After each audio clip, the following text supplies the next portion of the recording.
A very good morning. Good morning ma'am. तो हम लोगों ने बच्चे इकोनॉमिक्स में लास्ट क्लास में डिमांड आई गेस स्टार्ट कर दिया था और लॉ ऑफ डिमांड हमने पूरा कंप्लीट ऑलमोस्ट कर लिया था, यस और नो, विद ऑल एजम्पशंस। आप लोगों ने पढ़ा डिमांड 11th 12th में? कॉमर्स थी, इकोनॉमिक्स थी, उसमें था लॉ ऑफ डिमांड, यस और नो। अब समझना ध्यान से, फटाफट से एक रिकैप करते हैं, then will move ahead. Done. Lawmaker ये बोल, लॉ मेकर कहां से आ गया इसमें, माय बैड, इकोनॉमिस्ट, राइट। यहां पे ये बोला जाता है कि देखो, जब आप एबल लो कोई चीज लेने को, राइट, एंड आपका वो चीज लेने का मन भी है, ability and willingness to buy a product, at a particular price, at a what, particular price, तो उस चीज को हम डिमांड बोलते हैं। उस चीज को हम क्या बोलते हैं? Demand. As a human psychology, जब किसी चीज का प्राइस ज्यादा होगा तो उसकी डिमांड क्या होगी? ज्यादा या कम? ज्यादा या कम? कम। जब किसी चीज का प्राइस कम होगा तो उसकी डिमांड क्या होगी? ज्यादा। अच्छा, ऐसा क्यों होता है? मतलब मैं आपसे सिर्फ इतना जानना चाहती हूँ कि ये एक यूनिवर्सल कंसेप्ट है, आप कहीं भी चले जाओ ये कंसेप्ट लगता ही लगता है। तो ये कंसेप्ट क्यों लगता है? मतलब ऐसा क्यों होता है कि किसी चीज का अगर प्राइस कम है तो उसकी डिमांड ज्यादा हो जाती है, अकॉर्डिंग टू यू गाइस? आप सुनना ध्यान से, लॉ ऑफ डिमांड भी सेम बात बोलता है, हाँ या ना?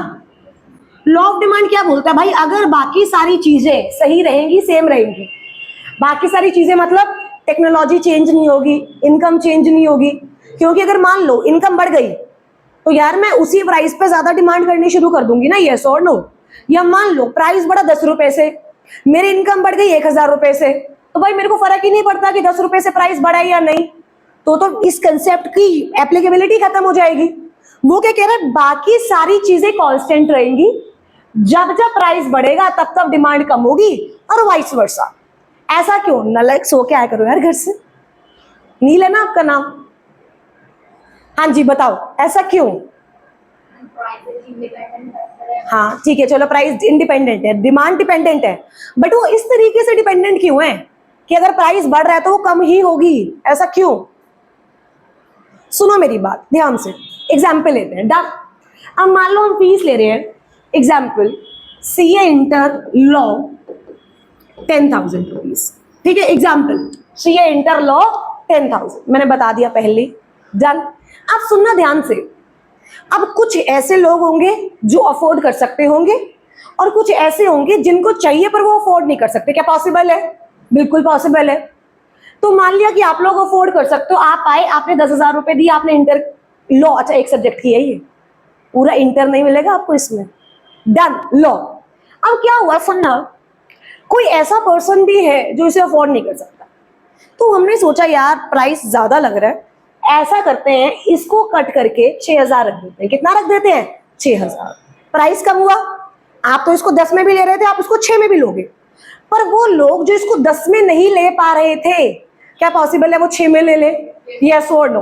तो क्या आप देखो, क्या डिमांड इस तरीके से भी बढ़ सकती है? यस, कि अब कंज्यूमर बेस बढ़ गया ना, पहले लोग नहीं ले पा रहे थे इसको, बट जैसे प्राइस कम हुआ अब लोगों ने और लेना शुरू कर दिया। क्या डन है यहां तक? अब सुनना, पहला चीज ये। दूसरी, मुझे लगता है यार 10,000 में ना वर्थ ही नहीं है, 10,000 की वर्थ ही नहीं है। 6,000 आ गया ना, मैं तब लूंगी, तब मुझे ऐसा लगेगा कि यार इसकी वर्थ है।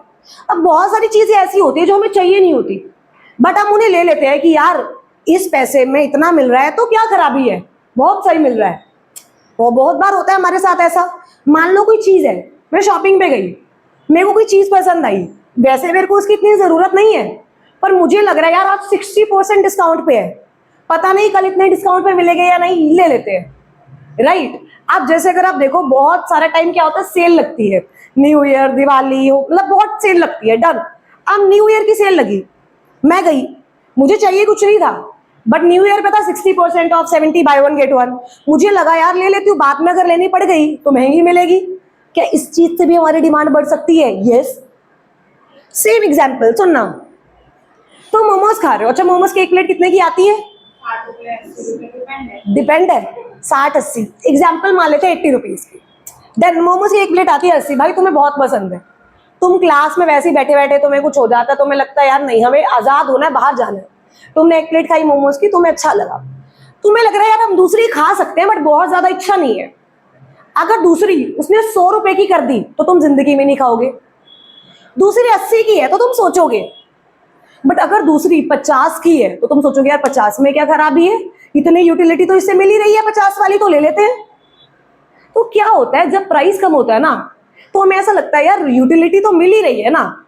आप समझो, इस प्रोडक्ट पे मैं 80 रुपए, कुछ है नहीं जिस वैसे बात कर रही हूँ राइट, इस प्रोडक्ट पे मैं 80 रुपए तो खर्च नहीं कर सकती, बट 50 में मिल रहा है, 50 की सेटिस्फेक्शन तो मेरे को दे ही रहा है, ले लेते हैं।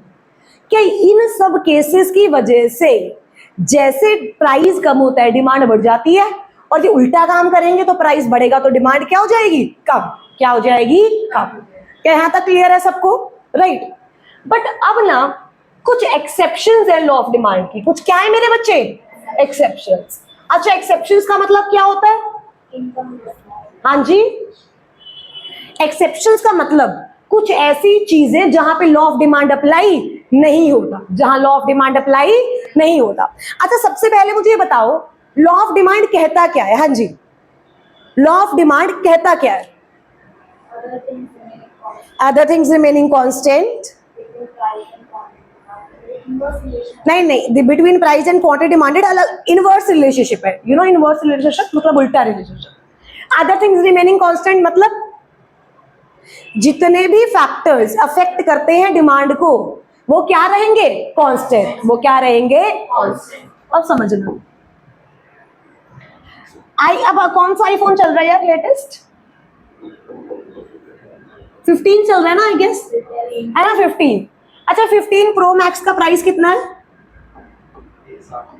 160 ले लेते हैं, 1,60,000। अकॉर्डिंग, एक फोन ही है ना, फोन है ठीक है, महंगा या सस्ता है,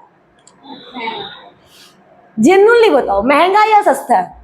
भाई बहुत महंगा है, 16 फोन आ सकते हैं, 10-12 हजार में का गेस अच्छा एंड्रॉयड आ जाता है जिससे काम चल सकता है, यस और नो। तो आप देख लो, आ सकते हैं फोन आराम से। बट फिर भी आईफोन की डिमांड बढ़ ही रही है, कम नहीं हो रही है, ऐसा क्यों, क्वालिटी, ठीक है, एग्जैक्टली, नाम है, वो एक ब्रांड है।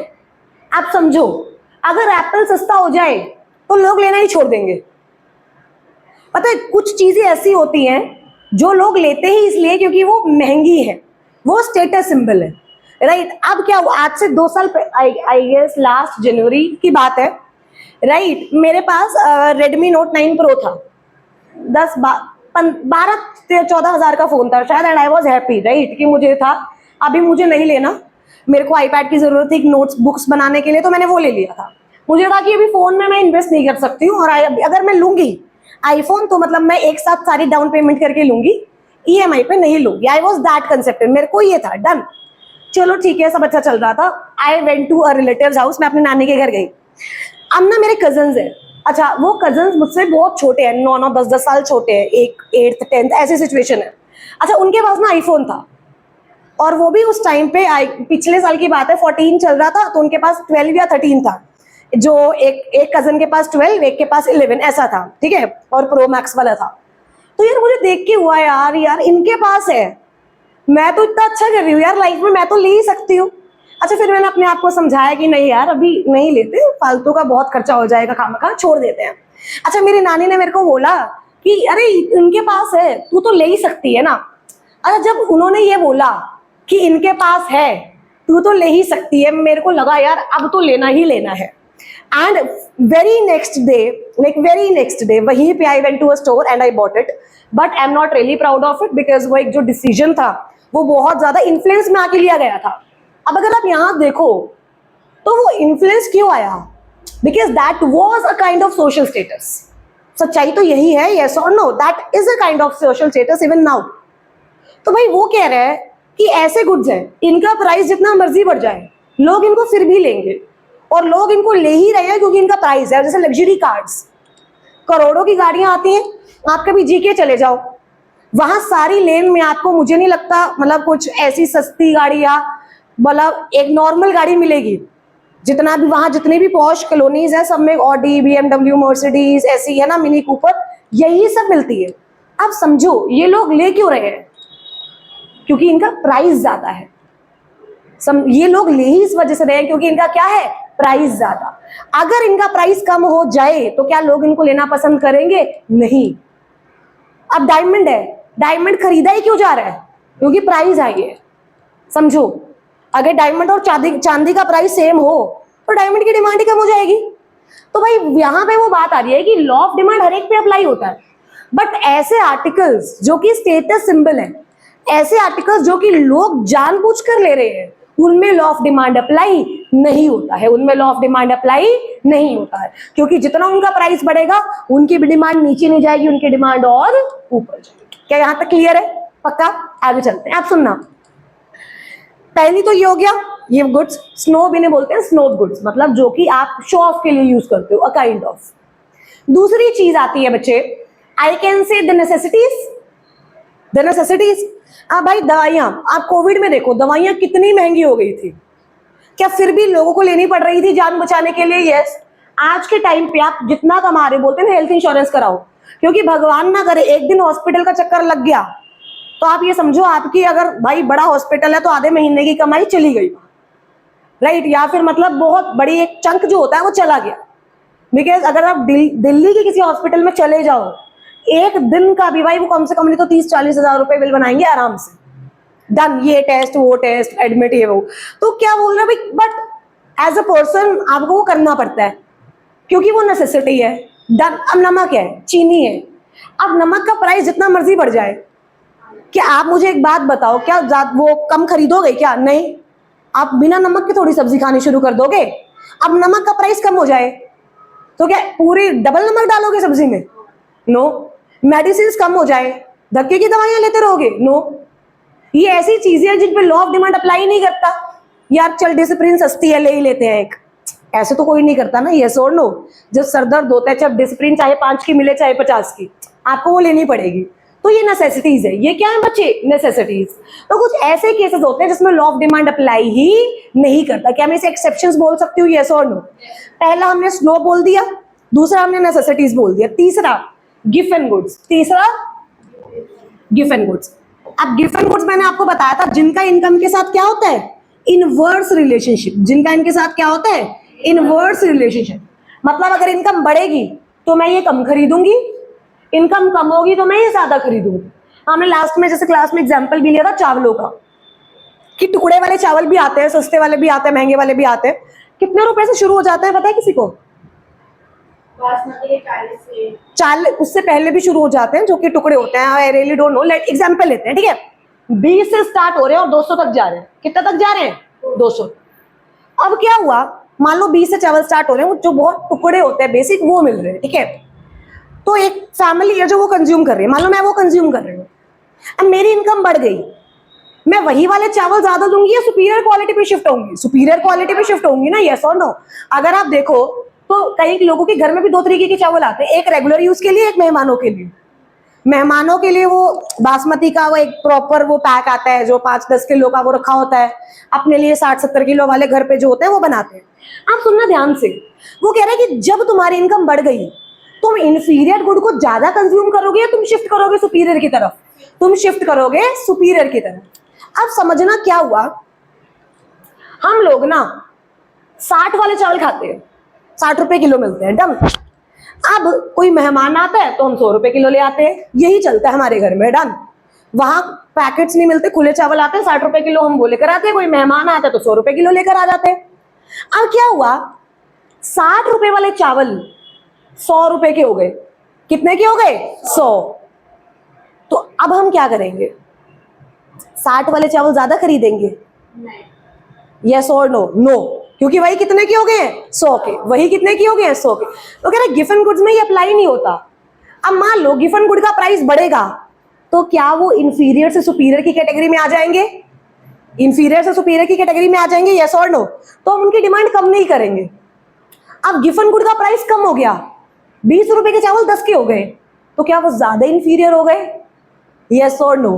तो हम भाई इतने इंफीरियर नहीं खाऊंगा मैं, 20 के कोई और लेके खा लूंगा। अब देखो तो प्राइस कम है, डिमांड कम हो रही है, प्राइस बढ़ रहा है तो डिमांड बढ़ रही है। तो इसे क्या बोलते हैं? एक्सेप्शंस। क्या बोलते हैं मेरे बच्चे? एक्सेप्शंस। क्या यहां तक हम सबको क्लियर है? हेडिंग डालिए मेरे बच्चे, exceptions of law of demand, फटाफट से। हमारा सब्जेक्टिव पेपर है, एमसीक्यू है? पक्का? चलो शुक्र है, किसी बात पे तो श्योर निकले ये। आइए लिखिए मेरे बच्चे, exceptions to law of demand.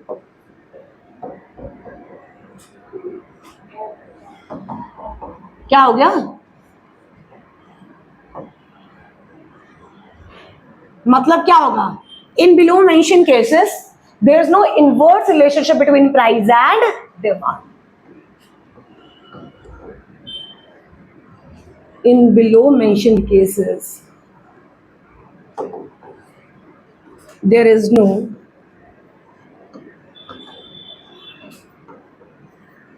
inverse relationship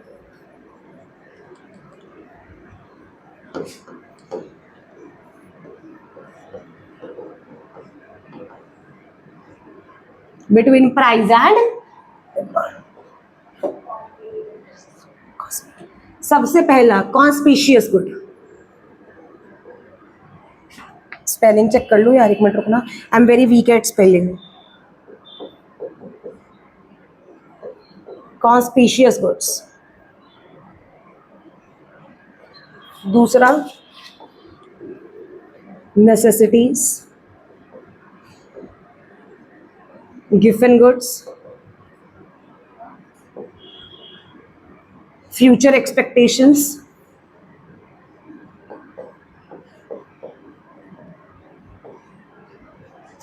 incomplete information,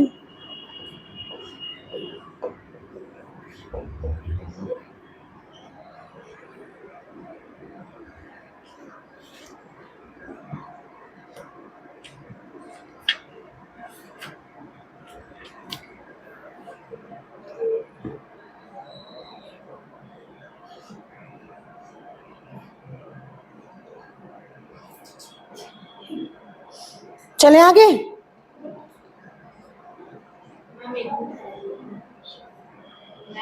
हाँ साइड जो, हाँ ये लो बिल्कुल।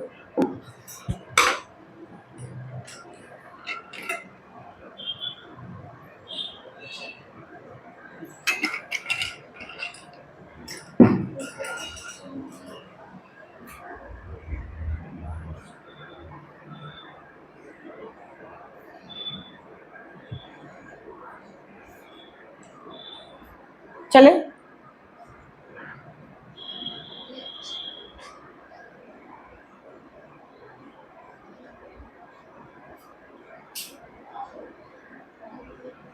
आइए, आई होप यहां तक सबका हो गया हो।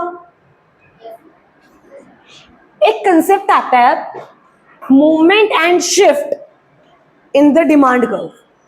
Movement and shift in the demand curve सुना आप लोगों ने? Expansion, contraction, rightward shift, leftward shift, थोड़ा बहुत सुना ही है, सॉर नो? तो दो कंसेप्ट आते हैं ध्यान, ये बैग पीछे रख दिया करो ना, हमने बताओ, एक छोटी सी कुर्सी है उस पर भी ऐसे से।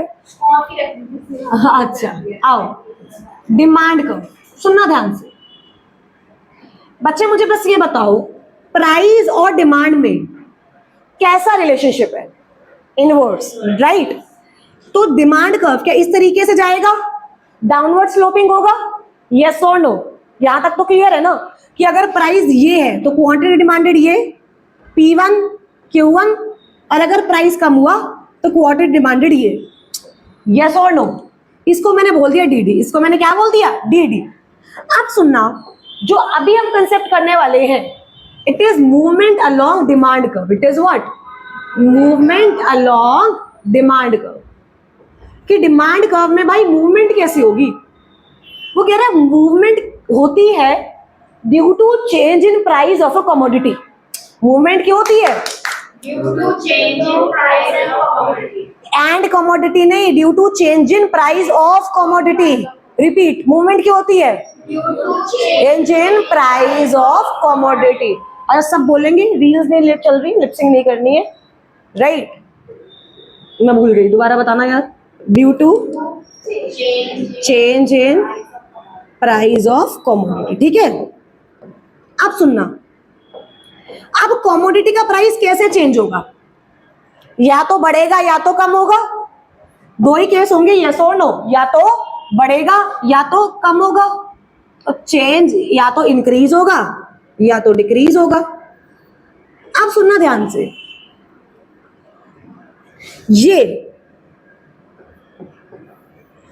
डिमांड कर्व है, ठीक है। अब प्राइस अगर मान लो P1 है,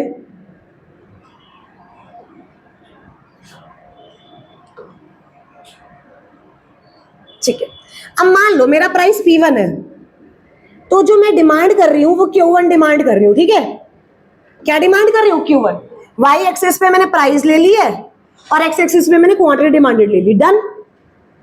अब अगर मेरा प्राइस इंक्रीज हो गया, सुनना, तो इस तरीके से मान लो मेरा डिमांड कर्व बन गया, डन।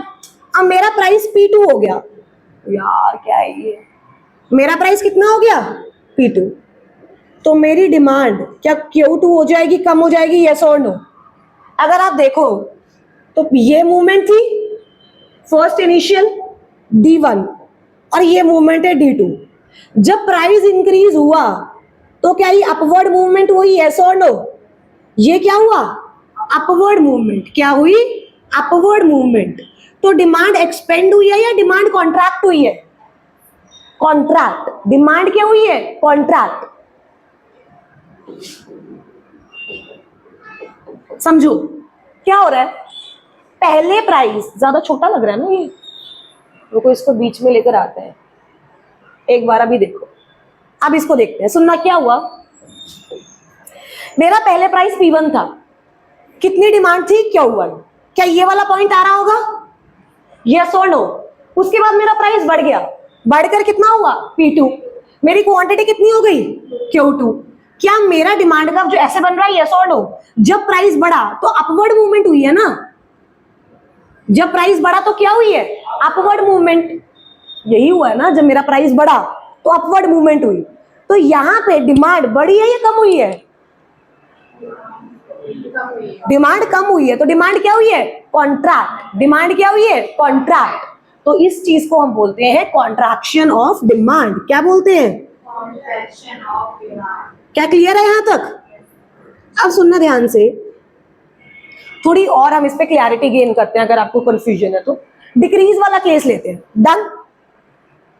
इसको थोड़ा सा बड़ा बना देते हैं इस तरीके से, O X Y। X axis पे क्या लिया? Quantity demanded. वाई एक्सिस पे क्या लिया? प्राइस। जब मेरा प्राइस P1 था तब मेरी demand, let us suppose Q1, यार तब मेरी डिमांड Q1 थी। कितनी थी?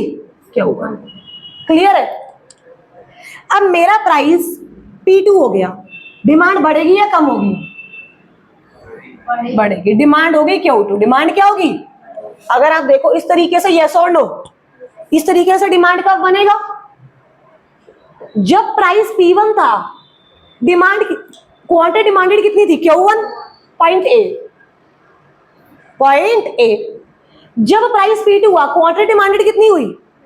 Q2, point B। क्या देखो, जब प्राइस कम हुआ तो डाउनवर्ड मूवमेंट हुई, यस और नो? क्या अब इसमें डिमांड बढ़ी या कम हुई? बढ़ी। क्या हुई? बढ़ी। तो इसको बोलते हैं एक्सपेंशन ऑफ डिमांड। क्या बोलते हैं?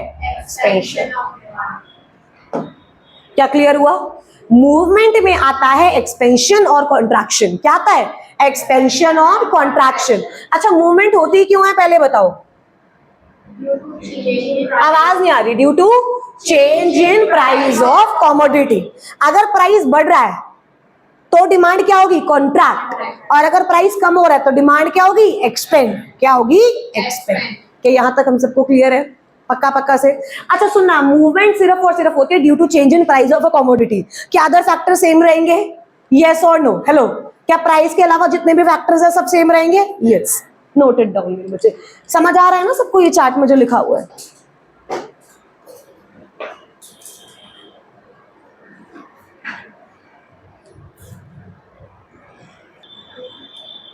आइए, तो ये किसका कंसेप्ट था? मूवमेंट का। किसका कंसेप्ट था? मूवमेंट का। जो अगला कंसेप्ट है दैट इज ऑफ शिफ्ट। किसका कंसेप्ट है? बोलो जिंदाबाशों। Shift in demand. किसका है? शिफ्ट इन डिमांड का। अब बच्चे मूवमेंट क्यों होती थी? एक बच्चा बोल रहा है बस। change in price of a commodity. Shift होती है due to change in other factors. Shift कब होती है मेरे बच्चे? Due to change in other factors. सुनना, due to change in other factors, price remaining constant, yes और no? Price remaining what? constant. Price remaining done.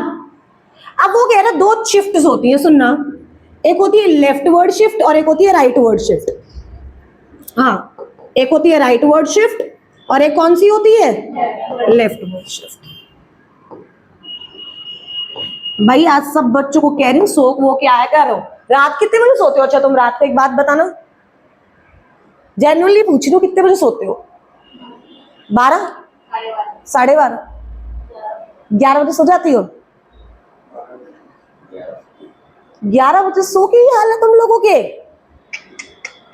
भाई तुम 11 बजे सो जाते हो और सुबह 7-8 बजे उठते हो क्या? आई गेस 8-9 घंटे की नींद लेके वहां से ले रहे हो। शर्म वरम है किसी को कि नहीं है? इधर देखो, मुझे लगा ये जागते होंगे 3-3, 4-4 बजे तक करते होंगे बातें, तो ये हाल है इनका। अब इधर देखो बच्चे ध्यान से। अब क्या हुआ, लेट अस सपोज ये प्राइस है और ये क्वांटिटी है, ठीक है? तो इस तरीके का डिमांड कर्व बनेगा, यस और नो? क्या सब मेरे साथ हो यहां तक? अब क्या होता है, मान लो ये चीज है, कुछ भी है, कपड़े हैं, कुछ भी है, मेरी इनकम बढ़ गई, मेरी इनकम बढ़ गई। तो जब इनकम बढ़ेगी डिमांड बढ़ेगी या कम होगी? Demand बढ़ेगी। डिमांड बढ़ेगी, यस और नो? सेम प्राइस पे पहले मैं Q1 डिमांड कर रही थी, सेम प्राइस पे मैंने Q2 डिमांड करना शुरू कर दिया। कितना डिमांड करना शुरू कर दिया? तो अब जो मेरा डिमांड कर्व था वो ऐसे बनेगा, D1 D1, यस और नो? तो ये कौन सी शिफ्ट हुई है? राइटवर्ड। कौन सी शिफ्ट हुई है? Right. इसे बोलती हूँ इंक्रीज इन डिमांड। क्या बोलती हूँ? Increase in अच्छा ये क्यों? Due to favourable change in other factors, yes और नो?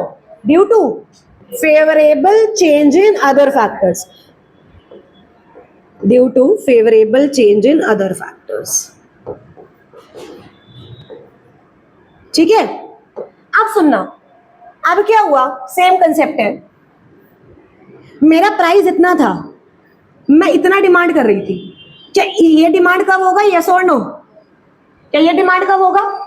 अब प्राइस उतना ही है, मेरी इनकम कम हो गई, मेरी इनकम क्या हो गई? कम। तो सेम प्राइस पे मैं Q2 डिमांड कर रही हूँ, तो क्या मेरा नया डिमांड कब ये बनेगा? अब इसमें लेफ्टवर्ड शिफ्ट हुआ, राइटवर्ड? लेफ्टवर्ड। कौन सा शिफ्ट हुआ? तो इस कंसेप्ट को बोलते हैं डिक्रीज इन डिमांड। क्या बोलते हैं? Decrease in demand. And decrease in demand मतलब लिख दूं, due to unfavourable change in other factors, yes और नो? डिक्रीज क्यों होता है मेरे बच्चे?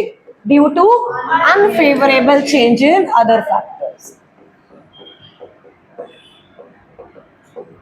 तो दो कंसेप्ट हुए, पहला तो सुनना मूवमेंट का और दूसरा शिफ्ट का। मूवमेंट होती है अपने प्राइस की वजह से, शिफ्ट होती है प्राइस को छोड़ के बाकी अदर फैक्टर्स की वजह से। ठीक है? मूवमेंट में क्या आता है? या तो एक्सपेंशन या तो कॉन्ट्रैक्शन। जब प्राइस कम हो रहा है डिमांड बढ़ रही है, एक्सपेंशन। प्राइस ज्यादा हो रहा है डिमांड कम हो रही है, कॉन्ट्रैक्शन। शिफ्ट में क्या आता है? इंक्रीज और डिक्रीज। फेवरेबल चेंज है डिमांड इंक्रीज होगी, अनफेवरेबल चेंज है डिमांड क्या होगी? डिक्रीज। क्या आपको ये कंसेप्ट पता चला पूरा? डन। तो आज हम लोगों ने मूवमेंट कंप्लीट किया, शिफ्ट कंप्लीट किया। फिर from the next class we will be doing elasticity of demand and hopefully we will be completing that. क्या क्लियर है यहां तक? पक्का पक्का? सो आज हम लोग इतना ही करते हैं, बाकी will meet day after tomorrow और as the case may be, and then will move ahead. Okay, thank you so much, God bless you.